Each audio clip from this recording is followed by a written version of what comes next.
As we move forward into 2013, the euro crisis continues, and austerity measures have been ramped up in countries around the European Union. Most recently, it was announced that the European Union would ban cash transactions in excess of 500 euros. This means that any transaction in excess of 500 euros will only be allowed via credit or debit card or by check. So what does this mean for the people? I mean, obviously this is going towards eliminating cash and moving more towards a digital currency, which is easier to be manipulated and controlled. So what's the solution?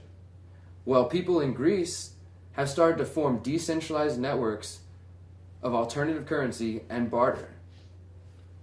And I've talked a lot about this through the radio and through video and through Freethinker Radio, trying to encourage people to take the steps to create barter networks or any other method of alternative exchange. What we've started in Houston is called the Houston Exchange Network. We're bringing businesses together that will decide to either accept silver, barter, or any other method of currency that they choose to use between them and an individual. So it's a voluntary agreement, and we, through the Houston Freethinkers, just provide the forum. The idea is, as we look and see how communities are reacting in Greece by forming these alternative currency and barter networks, we can be forward-thinking. We can set them up now instead of reacting and being forced to choose between going and rioting for food, starving to death, or we already have networks set up where businesses are already dealing with each other on another level. Once the dollar crashes, they wouldn't even be affected by it, ideally.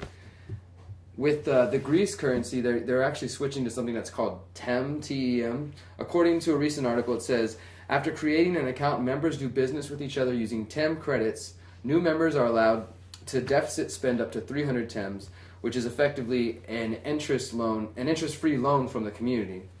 Only by offering demanded goods and services in return can new members replenish the balances to keep making purchases. So think about that. You come into the community, everybody agrees, okay, you can automatically spend $300 as long as you offer something back and give it back to the community, and then we equalize that out. So there's different methods to go about this. There's also Bitcoin.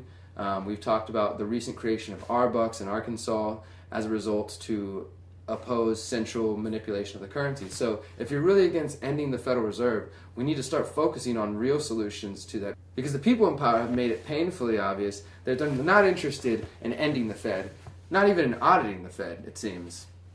So we have to find solutions that we can choose ourselves. So start a Austin exchange network, or a Las Vegas exchange network, or Denmark exchange network, or start some other idea that you can think of your own. Leave comments in the section below so we can talk further about this, because this is a real thing that we need to focus on.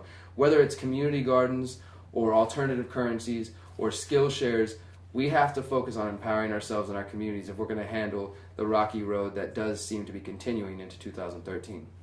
If you can hear this, you are the resistance.